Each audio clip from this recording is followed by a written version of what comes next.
The title of this hearing is Influence Peddling, Examining Joe Biden's Abuse of Public Office. Look, the impeachment inquiry is dead. If it was on life support, my colleague Ocasio-Cortez just killed it. There is no allegation of a specific crime. President Biden didn't do anything wrong. There's zero evidence of that. And still, both Democrats and Republicans and the media treat these hearings like the Super Bowl. But no one ever wins, and Americans always lose. So I've got a fresh direction for this hearing. All we have to do is cross off the part after the colon.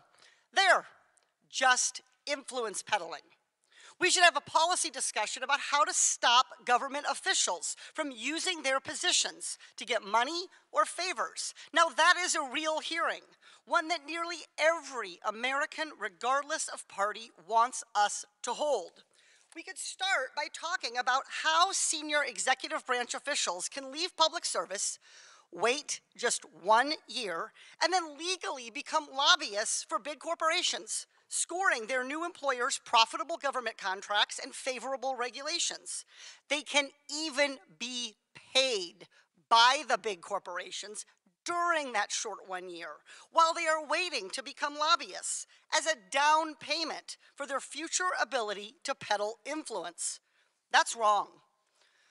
For the panel of witnesses, by show of hands, as Americans, would our witnesses support extending this 1 year waiting period to at least 2 years? No, I would. Okay, so there we go. Republicans, Democrats, even convicted criminals, everybody supports that we should do more to stop influence peddling. This is the kind of good government reform that Americans of all political stripes support.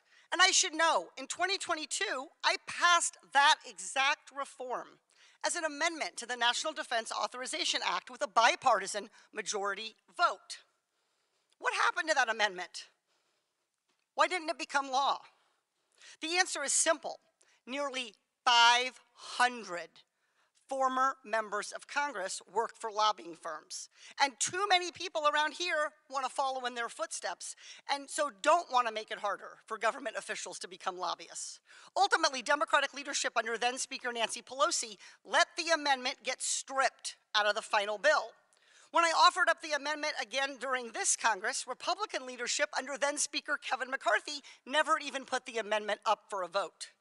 Both parties have let us down on fighting influence peddling and tackling corruption.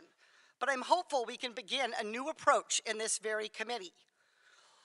The American people should know that regardless of party, should know that an investigation was conducted into whether Joe Biden did anything wrong. We followed the evidence to where it led, a dead end. So this impeachment inquiry should end today. And where should we go from here? We should stop partisan attacks on each other and address the real problem, that the American people believe that the rules that prevent corruption are way too weak. To stop politicians on both sides of the aisle from influence peddling. This committee should be working together in a bipartisan way to change the culture of Congress, to crack down on influence peddling and corruption, and just as importantly, to stop the perception of it. Let me give you some facts. I don't even need a whiteboard for this one. 495 former members of Congress work for lobbying firms. 467 members of Congress take corporate PAC money. 78 members of Congress violated the Stock Act last Congress.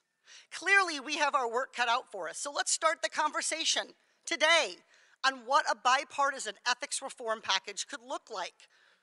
Here are the organizations that could have come today as witnesses so we could have had a productive conversation. Oversight staff, do you have your notebooks ready? Citizens for Responsibility and Ethics in Washington, Common Cause, Project on Government Oversight, Public Citizen.